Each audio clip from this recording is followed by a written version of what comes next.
जितना दामन है, कम है तो कम और ज़्यादा है तो ज़्यादा। आसान तरीन तरीक़ा है बुज़दिल आदमी का अपने आप को बचा लेने का कि अपनी गलतियों को जमा करके दूसरों के दामन में डालाए। हौसला इस बात का है कि गलती हो गई थी, पता चल गया कि गलती हुई थी, तो गलती दुरुस्त कर लीजिए। जिसके साथ ज़्यादती हुई थी उससे जाके बहुत नेक नियति से माफ़ी मांग लीजिए। मैंने अभी तक ऐसे इंसान बहुत कम देखे हैं जिनसे आपने नेक नियति से माफ़ी मांगी हो और उन्होंने आपको गले न लगा लिया। ज़िंदगी से मोहब्बत करने के लिए तरबियत चाहिए, और तरबियत उस चीज़ का नाम है जब आप अपने आप से उठ के ज़िंदा रहना सीखते हैं। अगर आप शिरकत करना जानते हैं और शरीक करना जानते हैं। हमने क्या किया कि अब मैं और आप बैठे हैं ना यहाँ, मैं आपसे बहुत पहले से बैठी हूँ और बड़े बड़े फ़लसफ़े हमने आज झाड़ दिए हैं, कोई बचा नहीं है बात, मगर अब हम आपस में बात नहीं करते। मुकालमा ख़त्म हो गया हमारे दरमियान से। कितनी बातें तो मुकालमे ही में तय हो जाती थी। कोई खफा होता था तो उससे जाके पूछते थे कि क्यों खफा हो, वो थोड़ी देर तो नहीं बताते थे और नाराज़ होते थे। मगर आप उनसे बहुत रसान ठंडे दिल से पूछते थे कि नहीं जी चाहता है, बताइए हमसे क्या गलती हुई, आप क्यों खफा हैं। और अगर आपको अपनी गलती पता चल जाती, दुरुस्ती उसी दिन शुरू हो जाती है जिस दिन आप अपनी गलती को तस्लीम कर लेते हैं, वरना दुरुस्ती नहीं होती। दुरुस्ती का प्रोजेक्ट नहीं है। अब वो व्हाट्सएप पे माफ़ी तलाफ़ी एक इमोजी पे हो जाती है। आने जाने की सहूलत हो गई। और मैं लॉर्ड मैकॉले की बहुत ममनून हूँ। एक ऐसा अच्छा लफ्ज़ हमें सिखा गए, किसी की इज्जत ले लीजिए, सॉरी। किसी को बेजा बोहतान लगा दीजिए, सॉरी। जान ले लीजिए, सॉरी। मैंने एक साहब से कहा था कि कुछ नहीं तो आधी कह दिया करो। जी, आप ये कहिए कि मैं बहुत साफ बात करता हूँ या करती हूँ और किसी का दिल दुखा दीजिए। बहुत उम्दा है। जिस शहर में रहती हूँ लाहौर उसका नाम है, और जब मैं उस शहर में पल बढ़ रही थी तो लोगों का एक तसव्वुर था ज़िंदगी के मुतालिक कि हमारे पड़ोसी बहुत अच्छे लोग हैं, इनके घर में किताबें बहुत हैं। कहते थे ये जो हमारे बराबर रहते हैं कमाल के लोग हैं, इनके घर से बच्चा भी निकलता है तो सलाम करता है। फिर कहते थे कि कैसे अच्छे लोग हैं, कितने शरीफ लोग हैं, इनके घर से कभी ऊंची आवाज़ सुनाई नहीं देती। अब मैं जिस शहर में रहती हूँ उसी में पता लगता है कि हमारे पड़ोसी किस कदर उम्दा लोग हैं।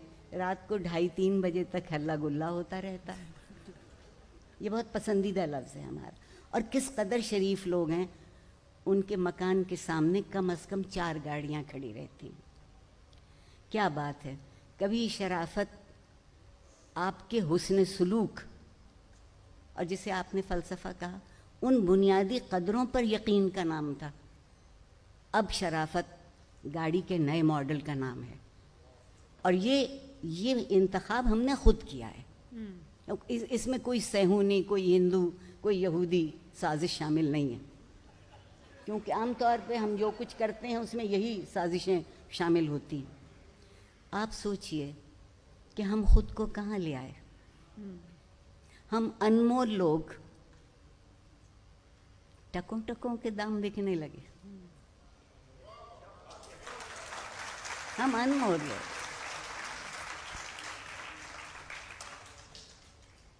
आपसे जब मैंने ये पहले पूछा कि आप कोई ख़ास बात करना चाहेंगी जब हम ये गप लगाएंगे आज के सेशन में, तो आरफा आपा ने कहा कि हाँ, मैं तालीम और तरबियत के बारे में बात करना चाहती हूँ कि मेरे दिल के बेहद क़रीब है।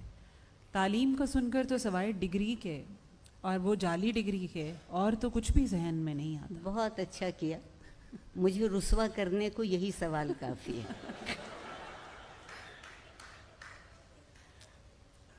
तालीम मैं बहुत संजीदगी से बात कह रही हूँ, जितनी मेरी समझ में आता है। तालीम मेरे ख्याल में रास्ता है। हम तालीम को मंजिल समझते हैं। इल्म मंजिल है, तालीम रास्ता है।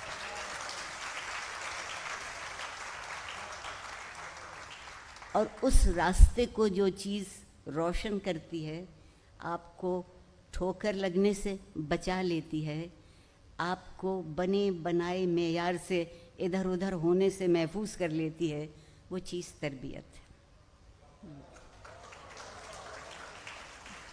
अब जब तक मैं पढ़ती थी स्कूल में भी, कॉलेज में भी, तो ये लफ्ज़ इस्तेमाल होता था, तालीम व तरबियत।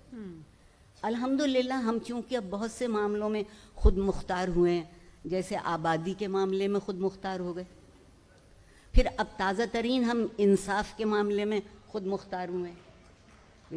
अब हमें कोई इंसाफ की ज़रूरत नहीं रही, मुस्तनद है मेरा फरमाया हुआ, मीर के शेर को हमने दिल पे लिख लिया। इसी सूरत से तरबियत। और एक बात और, आज एक और भी रवैया है। वालिदैन कहते हैं कि तरबियत भी हम करें और 20,000 फीस वो लें महीने भर की, तो वो क्या करते हैं? वो कहते हैं कि हमने तो इनको प्रोजेक्ट्स दिए हैं, ये प्रोजेक्ट्स नहीं कर पाएंगे तो कुछ नहीं कर पाएंगे, और उस प्रोजेक्ट में तरबियत शामिल नहीं, क्योंकि तरबियत का प्रोजेक्ट नहीं होता, तरबियत का प्रोजेक्ट नहीं होता। तरबियत एक ऐसा खामोश अमल होती है जो आपकी रगों में खून की तरह दौड़ता है। एक दफ़ा आपका खून आपकी रगों में दौड़ने लगे तो फिर आपको कोई मुर्दा नहीं कर सकता। लोगों से सिर्फ एक बात कहना चाहते कि खुदा के लिए